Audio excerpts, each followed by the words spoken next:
de cómo va avanzando la jornada y de cómo se ve la fotografía. Santiago Carbó, catedrático de Economía de la Universidad de Valencia y director del área financiero y digitalización de Funca. Santiago, muy buenos días. Hola, muy buenos días.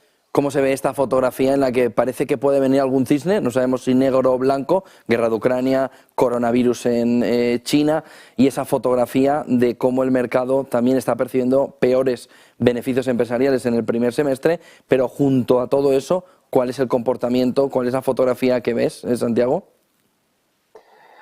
Pues yo creo que lo que vemos es una gran incertidumbre y que depende mucho, lógicamente, del conflicto bélico de Ucrania. El coronavirus, pues también, pero el coronavirus básicamente es que China está llevando otra política que tiene consecuencias, primero quizás sanitarias para ellos, porque no se han vacunado y tienen que hacer otras políticas, pero también sobre las cadenas de suministro globales, ¿no? Pero yo creo que paulatinamente, en eso soy optimista, creo que China irá poco a poco liberando un poco las cadenas de suministro y estas restricciones irán desapareciendo. La gran incertidumbre es la guerra de Ucrania, ¿no? Hay voces que dicen que sí se puede llegar a algún tipo de acuerdo o empezar a hablar. Todo eso, lógicamente, generaría un sentimiento más optimista. También es verdad que si se recrudeciera o ocurriera algún evento, la semana pasada al final fue una falsa alarma, pero el que un misil ucraniano, parece ser que al final ucraniano cayera en Polonia, pues lógicamente desató unas horas de gran desasosiego, porque evidentemente si hubiera sido ruso las consecuencias habrían sido muy distintas, ¿no? Bueno, dicho esto, también podemos empezar a vivir con la guerra, es decir, acostumbrarnos e intentar crecer en este ámbito, ¿no? Entonces, va a depender mucho de esa incertidumbre que es geoestratégica. Y la segunda parte que yo creo que es muy importante, que va a depender mucho de que se tenga éxito con la bajada de la inflación. En el momento que se logre bajar la inflación, aunque sea paulatinamente, pero claramente la economía poco a poco se reactivará porque los ciudadanos, las economías domésticas volveremos a consumir un poco más, etcétera. Era lógico que los beneficios empresariales del primer semestre fueran malos o no fueran buenos, es decir, ha sido un semestre de clara desaceleración en el mundo y lo estamos viendo incluso en las tecnológicas, ¿no? Con todos los problemas que están teniendo, que eso también pesa, ¿no?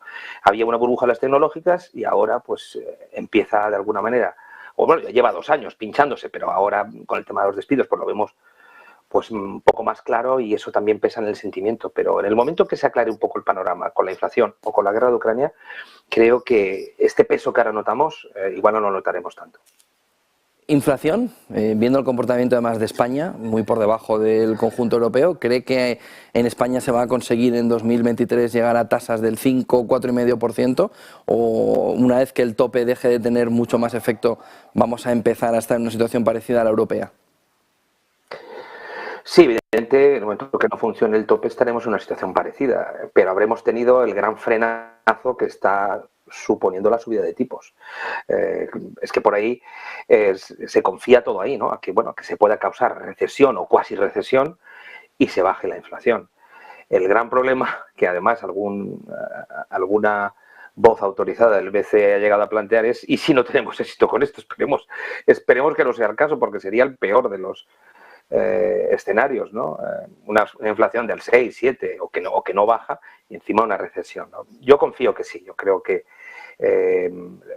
si las cadenas de suministro no sufren tensiones, si no ocurre nada extraordinario en la guerra de Ucrania y con el enfriamiento de la economía y lo que están haciendo los gobiernos, quizás paulatinamente el 5% del final del 2023 no es una utopía, pero bueno, que queda mucho por hacer, ¿eh? Es decir, que pensar que se va a llegar al 5% sin más, es decir, automáticamente no, queda mucho por hacer.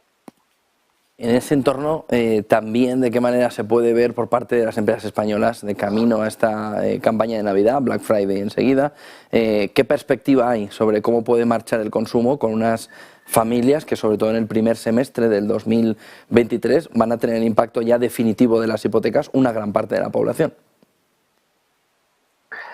Yo creo que desgraciadamente no va a ser la mejor campaña Black Friday, desde luego, y ni tampoco la de Navidad. Eso no significa que tenga que ser necesariamente catastrófica, pero no olvidemos que siempre estamos deseando haber mejorado con respecto a los años anteriores. Es decir, incluso el 20 y el 21 fueron campañas extraordinarias por la pandemia, pues compararse con el 19. No va a ser una buena campaña, pues porque evidentemente pesa mucho la incertidumbre, la inflación, y se están tomando algunas decisiones de parar el consumo, o al menos no acelerarlo. Entonces yo creo que no va a ser una gran campaña de consumo. Ojalá se puedan mantener unos mínimos para que lógicamente no se note pues en el sentimiento también de esas empresas que se dedican al consumo y por tanto no se note en el empleo, pero creo que no va a ser una gran campaña porque lógicamente el consumo en general está sufriendo enormemente. Es decir, cuando se ve en esa gráfica que ahora estamos viendo todos, ¿no? Es decir, el gasto sube, pero el número de unidades que compramos baja, pues lógicamente nos da toda la alarma, ¿no? Es decir, se puso primero al Reino Unido, esto es lo que está pasando en el Reino Unido, pero está pasando en todos los sitios. El gasto está subiendo y por otro lado el número de unidades que están relacionadas con ese gasto están bajando, lo que pues es el peor de los mundos, y eso se va a notar en las campañas de consumo que vienen ahora. ¿El empleo, sin embargo, va a aguantar, Santiago? ¿El empleo va a aguantar? Está aguantando y puede que aguante bastante mejor que lo ha hecho en crisis anteriores, porque no dependemos de un sector que es muy intensivo en mano de obra y que se vaya a frenar bruscamente y por tanto vaya a despedir, como el de la construcción, ¿no? Pero evidentemente, si la economía no crece, el empleo poquito a poquito puede resentirse un poco, pero no se va a producir el derrumbe, incluso aunque la entrada en recesión no se va a producir en esta ocasión el derrumbe, porque tenemos diferentes parapetos que ayudan a que la economía pueda resistir mejor. Y a partir de primavera, pues sabemos que vuelve el empleo a estar en una mejor situación, pase lo que pase. Vamos a ver si es así. Yo creo que sí que puede resistir en esta ocasión. Nos puede dar las menos malas noticias de este entorno. Muchísimas gracias, Santiago Carbó, catedrático de Economía de la Universidad de Valencia, director del área financiera y digitalización de Funcas. Buen día, Santiago, buen negocio. Buen negocio, buenos días.